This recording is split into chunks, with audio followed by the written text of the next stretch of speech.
Assalamualaikum warahmatullahi wabarakatuh. Sebelumnya perkenalkan, nama saya Dewi Puspita Arum, NIM 1521819. Di sini saya akan menjelaskan tentang yang pertama, kerangka berpikir, yang kedua, hipotesis, yang ketiga, model hipotesis, yang keempat, hubungan antar variabel, yang kelima, definisi konsep, dan yang terakhir adalah definisi operasional. Untuk yang pertama adalah kerangka berpikir. Kerangka berpikir sendiri menurut Uma Sekaran 1992 dalam Sugiono 2011 merupakan kerangka berpikir adalah model konseptual tentang bagaimana teori berhubungan dengan beragam faktor yang telah diidentifikasi sebagai hal yang penting. Dengan demikian, dapat dikatakan bahwa kerangka berpikir ialah sebuah pemahaman yang melandasi pemahaman-pemahaman yang lainnya. Sebuah pemahaman yang paling mendasar dan menjadi pondasi bagi setiap pemikiran atau suatu bentuk proses dari keseluruhan dari penelitian yang akan dilakukan. Kerangka berpikir adalah sebuah model atau gambaran yang berupa konsep yang di dalamnya menjelaskan tentang hubungan antara variabel yang satu dengan variabel yang lainnya. Oleh sebab itu, kerangka berpikir dibuat dalam bentuk diagram atau skema, dengan tujuan untuk mempermudah memahami beberapa variabel data yang akan dipelajari pada tahap selanjutnya. Kerangka berpikir ini dapat dikatakan sebagai rumusan-rumusan masalah yang sudah dibuat berdasarkan dengan proses deduktif di dalam rangka menghasilkan beberapa konsep dan juga proposisi yang digunakan untuk memudahkan seorang peneliti merumuskan hipotesis penelitian yang dilakukannya. Yang kedua adalah kerangka berpikir menurut Surya Sumantri 2001 mengemukakan bahwa seorang peneliti harus menguasai teori-teori ilmiah yang dijadikan sebagai dasar untuk menyusun kerangka pemikiran yang membuahkan hipotesis. Kerangka berpikir ini ialah penjelasan sementara terhadap gejala yang menjadi objek permasalahan. Nah, kriteria utama agar suatu kerangka pemikiran dapat meyakinkan ilmuwan adalah alur-alur pemikirannya harus logis dalam membangun suatu pemikiran agar dapat membuahkan kesimpulan berupa hipotesis. Kerangka berpikir bisa dikatakan sebagai uraian tentang bagaimana peneliti mengalirkan jalan pikirannya secara logis dalam rangka memecahkan masalah yang telah dirumuskan. Kerangka berpikir juga memberikan penjelasan sementara terhadap suatu gejala yang menjadi objek permasalahannya. Kerangka berpikir ini disusun dengan berdasarkan pada tinjauan pustaka dan hasil penelitian yang relevan atau terkait. Kerangka berpikir dalam merumuskan suatu hipotesis, argumentasi, kerangka berpikir menggunakan logika deduktif, yaitu untuk metode kuantitatif, dengan memakai pengetahuan ilmiah sebagai premis-premis dasarnya. Penyusunan kerangka berpikir dengan menggunakan argumentasi-argumentasi yang dapat dipertanggungjawabkan ini akhirnya akan melahirkan suatu kesimpulan pemikiran agar dapat membuahkan kesimpulan yang tentu saja berupa hipotesis. Kemudian, yang kedua adalah hipotesis. Pengertian hipotesis sendiri adalah hipotesis adalah suatu asumsi pernyataan hubungan antara dua variabel atau lebih yang diharapkan dapat menjawab pertanyaan penelitian, sehingga hipotesis tidak menilai benar atau salah, tetapi menguji asumsi dengan data empiris apakah sahih atau tidak. Hipotesis merupakan pernyataan singkat yang disimpulkan dari kerangka teori atau dari tujuan penelitian. Selain itu, hipotesis penelitian juga merupakan jawaban sementara terhadap rumusan masalah penelitian. Hipotesis penelitian dirumuskan pada penelitian-penelitian dengan paradigma penelitian kuantitatif. Meskipun tidak semua penelitian dengan penelitian ini, sebaliknya, penelitian dengan tujuan deskriptif maupun eksploratif umumnya tidak merumuskan hipotesis penelitian.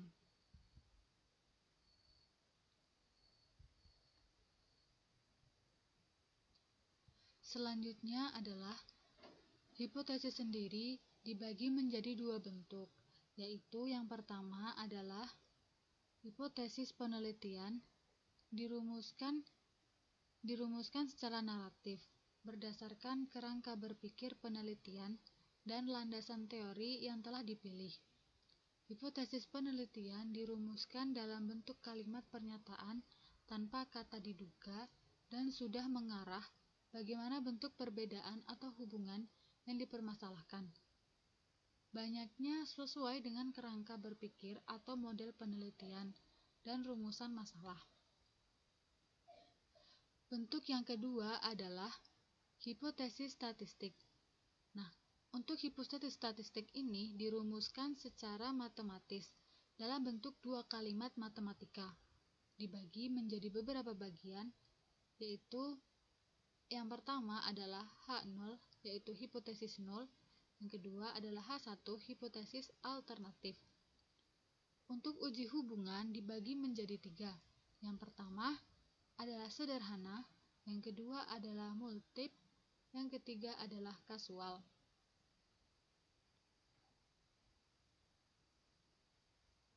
Selanjutnya, di dalam hipotesis sendiri banyak digunakan dan banyak manfaat untuk penelitian yang kita gunakan.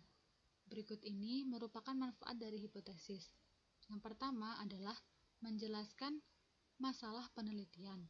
Yang kedua, menjelaskan variabel-variabel yang akan diuji. Yang ketiga, pedoman untuk memilih metode analisis data. Dan yang terakhir adalah dasar untuk membuat kesimpulan penelitian. Selanjutnya adalah model bisnis. Nah, di dalam model bisnis ini terdapat contoh yaitu ada H1, H2, H3, H4, dan H5, yaitu destination image sebagai X1, tourist motivation sebagai X2, tourist satisfaction sebagai Z, dan tourist loyalty sebagai Y. Selanjutnya adalah hubungan antar variabel. Hubungan antar variabel atau sering dikenal hubungan antar dua variabel yaitu variabel bebas, independen atau pengaruh, dengan variabel terikat, dependen atau terpengaruh, dengan simbol X dan Y. Biasanya dikaitkan dengan analisis hubungan kausal atau hubungan sebab akibat. Menurut Surya Brata 2013, variabel penelitian juga sebagai faktor-faktor yang berperan dalam peristiwa dan gejala-gejala yang akan diteliti. Dalam penelitian ilmiah, mencari hubungan antara variabel adalah sesuatu hal yang sangat penting. Misalkan saja, hubungan antar variabel bebas, independen atau pengaruh, dengan variabel terikat, dependen atau terpengaruh. Hubungan yang paling dasar adalah hubungan antar variabel independen dengan variabel dependen, X dengan Y. Hubungan antar variabel atau sering dikenal hubungan antar dua variabel yaitu variabel bebas, independen atau pengaruh dengan variabel terikat, dependen atau terpengaruh dengan simbol X dan Y. Biasanya dikaitkan dengan analisis hubungan kausal atau hubungan sebab akibat. Selanjutnya, hubungan antar variabel independen dengan variabel dependen tidak selalu merupakan hubungan kausal. Lebih tegasnya, bahwa terdapat variabel yang saling berhubungan, tetapi variabel yang satu tidak mempengaruhi variabel yang lainnya. Hubungan antar variabel merupakan dasar penyusunan dalam model penelitian. Selanjutnya, di dalam hubungan variabel dibagi menjadi tiga jenis bagian, yaitu yang pertama adalah hubungan simetris, yang kedua adalah hubungan timbal balik, dan yang terakhir adalah hubungan asimetris. Nah, untuk penjelasan jenis pertama yaitu hubungan simetris adalah hubungan simetris merupakan hubungan variabel yang satu tidak disebabkan atau dipengaruhi yang lainnya. Hubungan simetris ada 4 kategori, yaitu yang pertama, kedua variabel merupakan indikator dari konsep yang sama. Yang kedua adalah kedua variabel merupakan akibat dari suatu faktor yang sama. Yang ketiga, kedua variabel saling berkaitan secara fungsional. Dan yang terakhir adalah hubungan yang kebetulan semata-mata. Untuk jenis yang kedua adalah hubungan timbal balik. Penjelasan dari hubungan timbal balik sendiri adalah hubungan timbal balik adalah hubungan di mana suatu variabel dapat menjadi sebab dan akibat dari variabel lainnya. Hubungan timbal balik di sini bukanlah hubungan di mana tidak dapat ditentukan variabel yang menjadi sebab dan variabel yang menjadi akibat.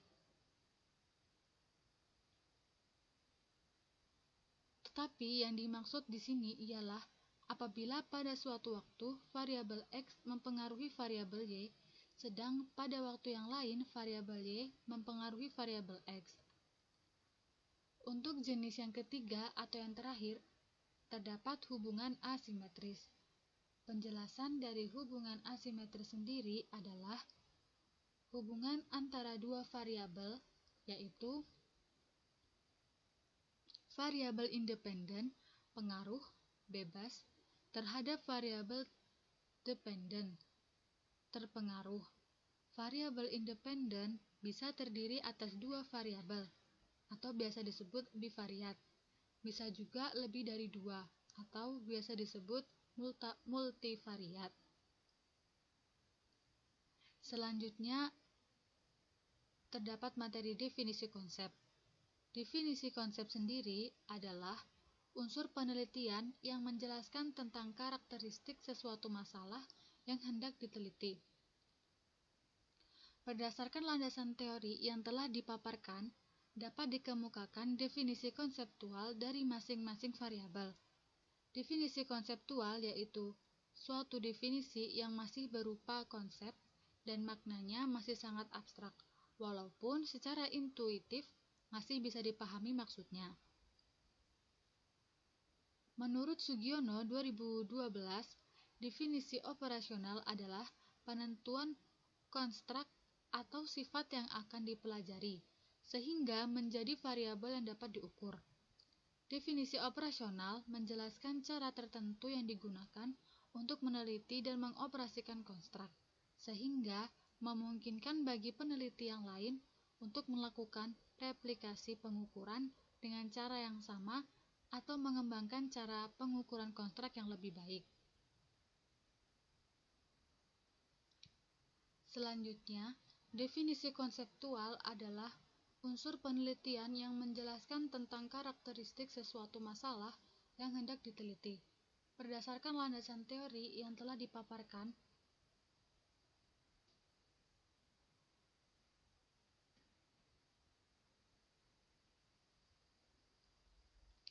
menurut Umar, konsep adalah sejumlah teori yang berkaitan dengan suatu objek.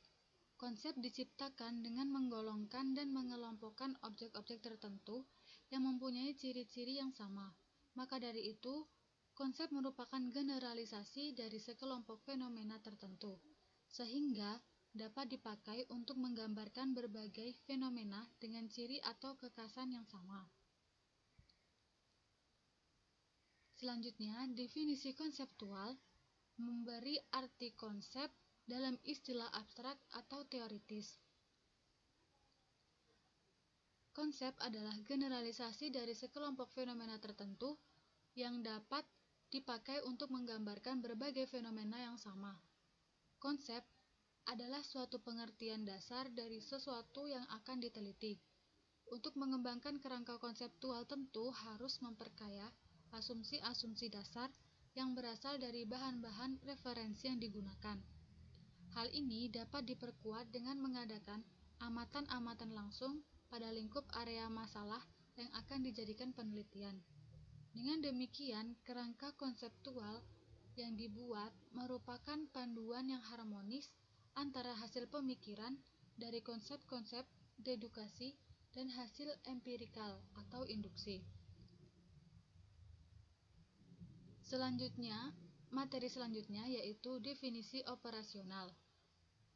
Penjelasan dari definisi operasional sendiri adalah variabel penelitian menurut Sugiono 2015 adalah suatu atribut atau sifat atau nilai dari objek atau kegiatan yang memiliki variasi tertentu yang telah ditetapkan oleh peneliti untuk dipelajari dan kemudian ditarik kesimpulannya.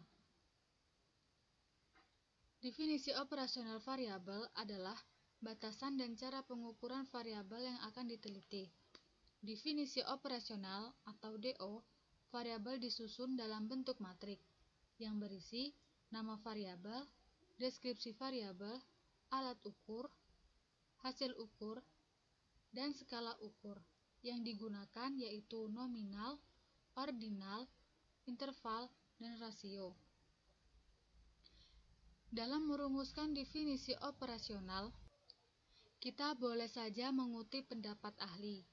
Tentu, tetapi tidak perlu memilih pendapat mana yang lebih mendekati pada pendapat kita sendiri. Dengan kata lain, tidak asal dalam mengutip. Definisi operasional adalah aspek penelitian yang memberikan informasi atau petunjuk kepada kita tentang bagaimana caranya mengukur suatu variabel.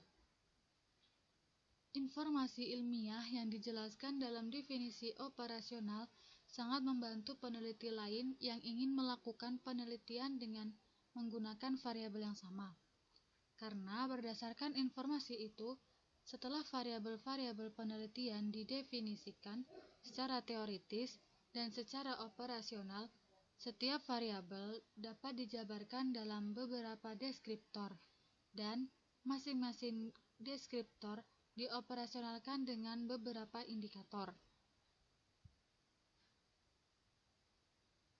Selanjutnya, langkah-langkah mendefinisi operasionalkan yaitu ada 3. Yang pertama, mencari definisi operasional variabel yang telah ditulis dalam literatur oleh peneliti sebelumnya. Kalau sudah dan definisi tersebut cukup operasional, maka dapat langsung untuk dipakai. Jika definisi tersebut belum operasional, maka harus mendefinisikan variabel tersebut seoperasional mungkin, sehingga memudahkan dalam penyusunan kuesioner. Yang kedua adalah, jika literatur belum ada definisi operasional variabel yang diperlukan, maka kita harus membuat definisi operasional sendiri dan mendiskusikan dengan sesama peneliti agar lebih operasional sebelum digunakan. Yang ketiga adalah dengan uji coba kuesioner. Di dalam uji coba kuesioner dengan jawaban terbuka, sehingga bisa dibuat definisi operasional suatu variabel.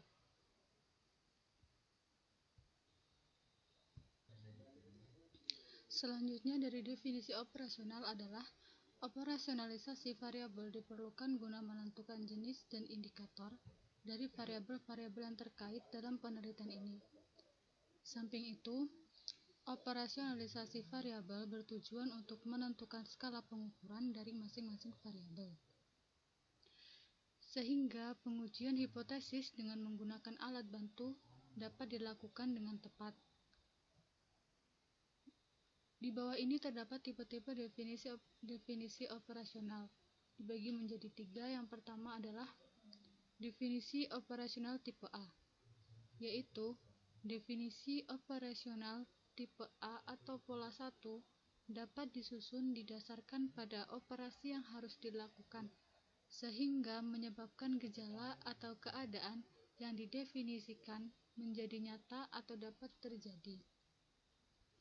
Yang kedua adalah definisi operasional tipe B, yaitu definisi operasional tipe B atau pola 2 dapat disusun didasarkan pada bagaimana objek tertentu yang didefinisikan dapat dioperasionalisasikan, yaitu berupa apa yang dilakukannya atau apa yang menyusun karakteristik dinamisnya. Dan yang terakhir adalah definisi operasional tipe C. Definisi operasional tipe C atau pola 3 dapat disusun didasarkan pada penampakan seperti apa objek atau gejala yang didefinisikan tersebut, yaitu apa saja yang menyusun karakteristik statisnya.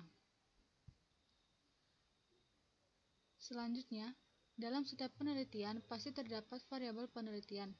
Jumlah variabel penelitian bisa hanya satu, namun juga bisa lebih dari satu. Variabel penelitian pada hakikatnya merupakan konsep yang nilainya ingin diketahui oleh peneliti. Tidak sedikit variabel yang terlibat dalam suatu penelitian, sifatnya abstrak, dalam arti tidak jelas wujud dan ukurannya, sehingga sulit juga ditentukan nilainya. Kalau variabel penelitiannya adalah tinggi badan atau berat badan, maka sifat kedua variabel tersebut relatif konkret. Peneliti bisa segera mengukur nilai tinggi badan dengan meteran, sedangkan nilai berat badan diukur menggunakan timbangan. Agar variabel dapat diukur dengan menggunakan instrumen atau alat ukur, maka variabel harus diberi batasan atau definisi yang operasional, atau definisi operasional variabel. Definisi operasional ini penting dan diperlukan agar pengukuran variabel atau pengumpulan data variabel itu konsisten antara sumber data, yaitu responden, yang satu dengan responden yang lain. Di samping variabel harus ada definisi operasionalkan yang juga perlu dijelaskan cara atau metode pengukuran, hasil ukur atau kategorinya, serta skala pengukuran yang digunakan untuk memudahkan.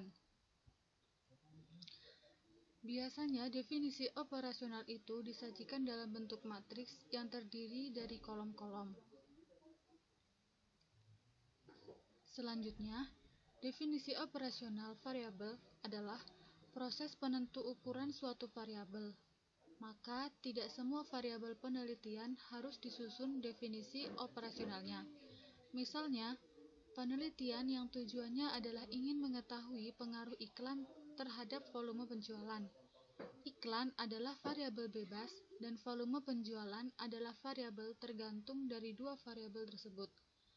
Yang perlu dilakukan pengukuran artinya, disusun variabel operasionalnya adalah volume penjualan, sedangkan variabel iklan tidak perlu. Yang perlu dilakukan oleh peneliti adalah menyusun definisi konseptual variabel iklan.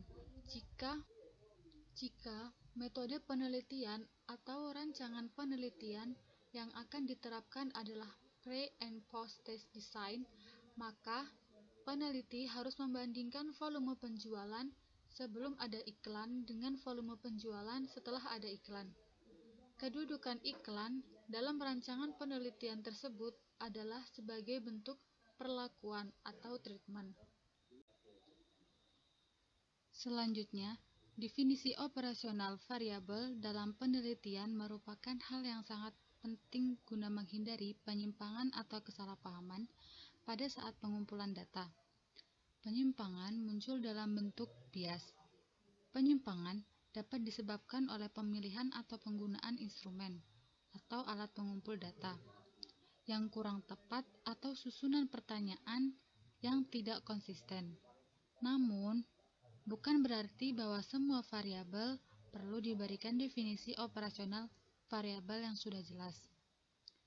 Mempunyai pengertian dan interpretasi yang sama. Misalnya, jenis kelamin tidak perlu diberikan definisi operasional. Manfaat dari definisi operasional sendiri adalah untuk mengidentifikasi kriteria yang dapat diobservasi, sehingga memudahkan observasi atau pengukuran terhadap variabel.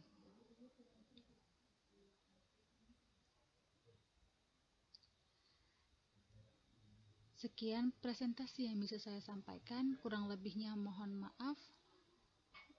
Wassalamualaikum warahmatullahi wabarakatuh.